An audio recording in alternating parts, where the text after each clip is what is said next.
Hey guys, um, you've been hearing a lot about the red heifer sacrifice that could potentially be going on over in Israel to commensurate the third temple. Um, I've heard it called this repeatedly by the news, and it's really funny because it shows an utter lack of knowledge and regard for what the Bible actually has to say about things. But the red heifer quote unquote prophecy is in fact not a prophecy at all. It is considered a prophecy among modern day Jewish tradition and historical Jewish tradition, but not faithful biblical true God of the Bible tradition. We get it actually from, and I'll just read it, Numbers 19, 1 through 8. And you'll see right away that it's actually not a prophecy, it's a command. It's a command for ritual purification. I'll just read real quick and then we'll go over it. Verse 1, the Lord said to Moses and Aaron, this is a requirement of the law that the Lord has commanded.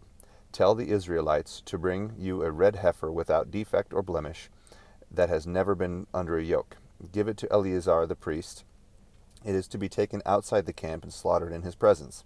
Then Eleazar the priest is to take some of its blood on his finger and sprinkle it 7 times towards the front of the tent of meeting. While he watches, the heifer is to be burned, its hide, flesh, blood, and offal. The priest is to take some cedar wood, hyssop, and scarlet wool and throw them onto the burning heifer. After that, the priest must wash his clothes and bathe himself with water.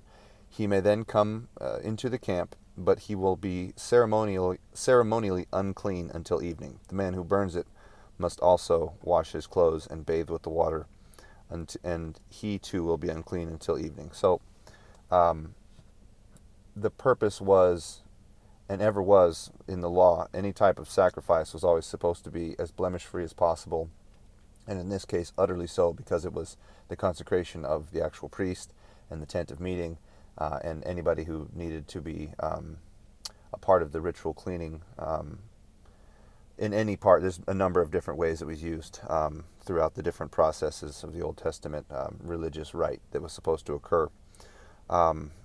You'll notice never been under a yoke, blemish, let's see, 7 times sprinkle towards the tent of meeting. The tent of meeting was where the high priest would go in and actually commune with the Shekinah or Shekinah glory, depending on how you want to say it, of the Lord in a manifest presence, much like hearkening back to when Moses was up on the mountain speaking with the Lord himself. Let's see, and it's an utter sacrifice. It's a complete burning up of the animal. This was not uncommon. This showed complete and utter sacrifice, and you have to understand that the heifer, or the ox, as it were, the female male of the cattle species, was the most prized animal for its ability to feed a very large number of people all at once. And obviously they didn't have refrigeration back then, so anytime a large animal was slaughtered, the idea was you were going to feed a number of people all at once. There were preservation methods. We're not talking specifically about that, but the point is to sacrifice a large cow of any kind, a large cattle, ox or male or female, was a very, very large sacrifice. It was shown to be especially great because the animal itself had never been worked. It had essentially lived a pretty comfy life and essentially was viewed as not only blemish free, but the idea was it was supposed to represent who Christ was. We know this because, for example, this is one of the many examples, but in Ezekiel 1, we see a picture of the seraphim or the cherubim, the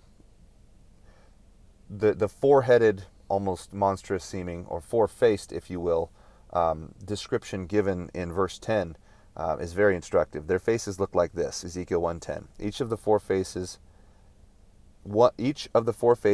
had the face of a man, and on the right side each had the face of a lion, and on the left side the face of an ox.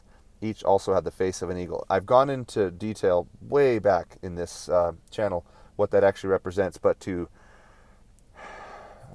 give you a quick synopsis, each one of the four faces represents the 4 phases of how Christ was always the center point of God's plan, and it always represents a certain part of his character and his the way that he was viewed and how he was referred to. So with the lion, you were supposed to think of, the lion of the tribe of Judah. With the face of the ox, you were supposed to think about the generality of all burnt sacrifice. So the ox or the heifer, and however you want to look at it, either way, same type of animal, same large mass of flesh and food. The first generation, because there's essentially four generations of four periods that these represent. The time of the Gentiles before Israel would be represented by the ox. The time of the Israelites after the time of the patriarchs were represented by the lion. The time of the revealed Christ as God and man would be represented by the face of the man. And the eagle or the vulture, depending on which translation you read, because they're both seen as an utterly dominant, and they're seen as an utterly dominant animal amongst the animal kingdom. They always get their way. They come out of nowhere. They make a massive victory all the time. They were a sign of victory. In fact, they were the symbol of victory for many different cultures, including the Romans. That is the face of the Lord in his dominant conquest after putting evil under his feet and coming to take personal reign here on earth for the millennium. So it is quite clear that, and there's a number of different places where this is mentioned, but it's quite clear that the heifer sacrifice was another pointing back, or pointing forward rather, towards the sacrifice of Christ. It was a picture of the absolute magnitude and greatness relative to all other sacrifices that was required specifically to be clean. In other words, it was a picture looking forward for the sacrifice of Christ so that all mankind could be completely, ceremonially, officially clean permanently once he came and made the sacrifice. And everything that happened beforehand, including this particular ritual in Numbers 19, was just a preconfiguration of the act of Christ and his sacrifice. So what we're seeing today and what we're being told, it's kind of a setup.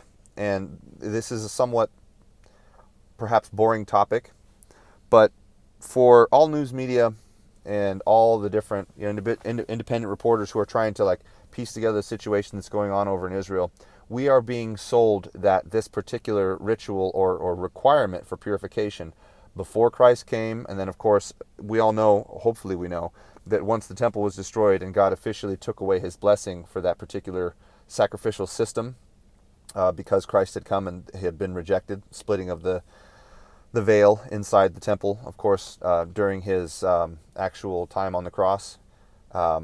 We should know that anytime we're being sold something by news media that is counter to Scripture, it's specifically because it's a cover-up and a replacement for what actually was the biblical truth with an unfortunately satanic replacement. And their whole goal is to try and make it seem like the coming Antichrist, his worldwide acceptance as a leader and conqueror and all these things is something that is somehow ordained by God. And that's the reason why we keep hearing about these things. And it's also the reason why, for those who haven't been utterly blinded by the idea of modern political Zionism, which is unfortunately purely, it's run by Satan, let's just be honest, it should be a sign that things are creeping ever closer to the time of his revealing. And the fact that we're seeing more and more the world get caught up in the affairs of Israel, obviously, because it's always at the center of things. Satan has every benefit, or he has every reason to use the exact same people that not only killed the Lord in the beginning, and I believe the Romans did too. They had everything to do with it, whether they were directly involved or not. But my point is, the ones who instigated it are also the ones being used specifically to bring about the Antichrist, right? They'll also be the ones, not specifically all of the people, but the ones who are part of the conspiracy, the mirma that Daniel describes, that brings him to the fore. They will all be doing this specifically because they want dominion, they want power, they don't believe in the true God, and they want to create the millennium here on earth ran by their version of the Messiah, unfortunately the Antichrist. And this is, like I said, just another sign that we are ticking down the days and getting closer and closer. When it happens, will it be of any major significance? I don't think so, at least as far as God is concerned. obviously Satan has every benefit to trick us, right? To try and fool us into thinking his way and to buying into his false nonsense and his fake Christ. And he's going to try and make everything seem sanctimonious and holy and so on. It's a lot like how the ancient Israelites refused to say God's name, Yahweh, even though he literally revealed himself as the I am to them.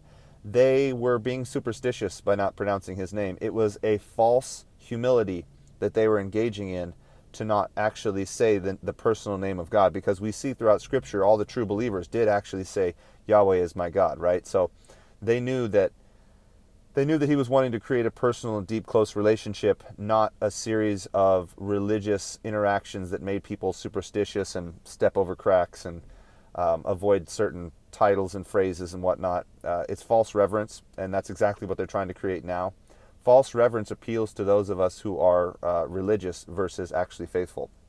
And that doesn't mean that some don't exist in a middle ground between the two. There are plenty of legalists out there who are still technically saved, although they flirt with unbelief because of their desire to want to do something for God and to seem righteous and seem holy. And a lot of them are very vested in how other people see them as well. And as a Christian, we should be, but we should be on God's terms, not on our own desire to be seen as holy by man, right? Go pray in private. Don't stand on the corner. If you're going to give, do so privately in such a way that nobody sees you. Your Father in heaven will see you. So you'll be able to tell that the revealing of the Antichrist is 100% contrived, because it will be contrary to those little salient facts that are supposed to dominate a truly faithful spirit. They're going to be completely counter to it. That's part of the way that I think that those of us who know are going to easily be able to see Antichrist once he gets a moving. Anyway, I'm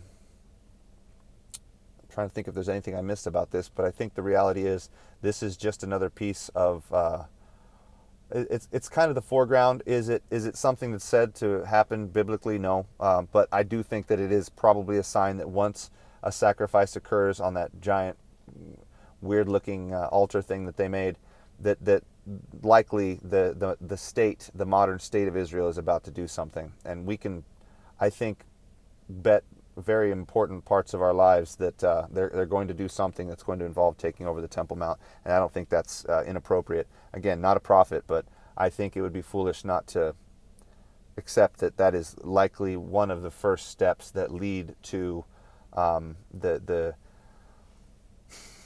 consternation between the king of the north, Antichrist, the king of the south, the Mahdi, the false Antichrist, if you will. And all of the peoples that are behind both of them, right? Because the West at large is going to support Israel, we know this. Europe at large is going to support Israel, we know this. But we also know that those three southern kingdoms are going to be massive in total number, and they're going to have plenty of very angry dissidents demanding justice for the Temple Mount being stolen. So I hope this was useful. I hope this clarifies some things for you guys. Don't be fooled. Don't be deceived. Matthew 24. We need to always go back to the Bible, always go back to Scripture. Don't let the news, don't let individual, freelance reporters, don't let anybody tell you what's going on. Always try to see what's happening in front of you through the lens of Scripture. Thanks for watching. Like, share, comment, subscribe if you think this is useful. Talk to you soon.